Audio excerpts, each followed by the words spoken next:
Let me ask each of you, did you make an effort to tell the agent, masked, unidentified, from an unmarked car, that you were a United States citizen, and did you make an effort to present identification? Mr. Redis?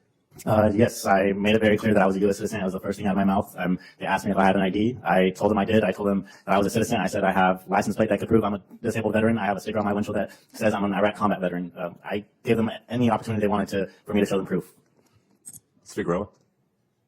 I did have a chance to eventually let them know, but that was already after I was in FBI custody, so maybe like 4 hours into the assault. Mr. Travera? Yes, I was at an airport. They had my passport and everything else. I came through trusted travel programs, the lane that you're supposed to just go through in a few seconds. I've had them for years. I've been extensively vetted. I'm an educator and superintendent. We go through lots of background checks. The government has a lot of information on me. They knew exactly who I was. Ms. Velez? Yes, I told them multiple times I was a U.S. citizen. I gave them my real ID and my driver's license. Mr. Ramirez? Yes, they knew. I told them multiple times I have my passport. I had my passport with me, and I told them I was born in San Bernardino. They were just replying, you know what, we're not asking for that. So I was asking, what are you detained for? Ms. Velez, after detaining you for 48 hours, despite being a United States citizen, despite showing them proof that you were a U.S. citizen, you were then charged with assault. They allege that you hit the officer in the face. Now, we saw the video. You never hit that officer. It was a total lie. And after your lawyer requested the officer's body camera footage, your lawyer requested it, the charge against you was suddenly dropped. What did the Department of Homeland Security say happened, and what did the video show?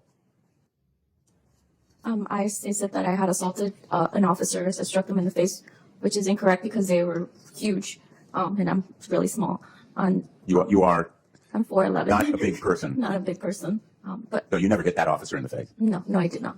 I want to ask each of you, as my final question, about the lasting effects on you, physically or in terms of trauma, whether you have suffered in terms of health or emotion, your fears. Ms. Velez, you mentioned that you don't feel safe. Yeah, I don't feel safe to this day. And Mr. Ramirez, you mentioned your diabetes. Did that have an effect on you, being kept in detention without the proper care? Yeah, as soon as I was released, I had to go to a hospital, get medical care. Ms. Figueroa, what effect did it have on you to be dragged from that car? We saw the video of you being manhandled and assaulted by those agents. Yeah, I feel violated. I've never felt this disgusted in my life. I'm so proud to be an American, and since that happened, I'm embarrassed. Mr. Redis, what effects did it have on you?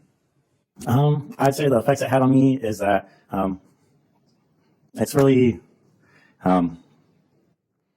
just that there's really a lot of cracks in our law. It showed me that even though everything I fought for over there, even though it says what we do for our service, I wasn't treated like anything over here. And so for me, it was just a disgrace. Mr. Chavarria?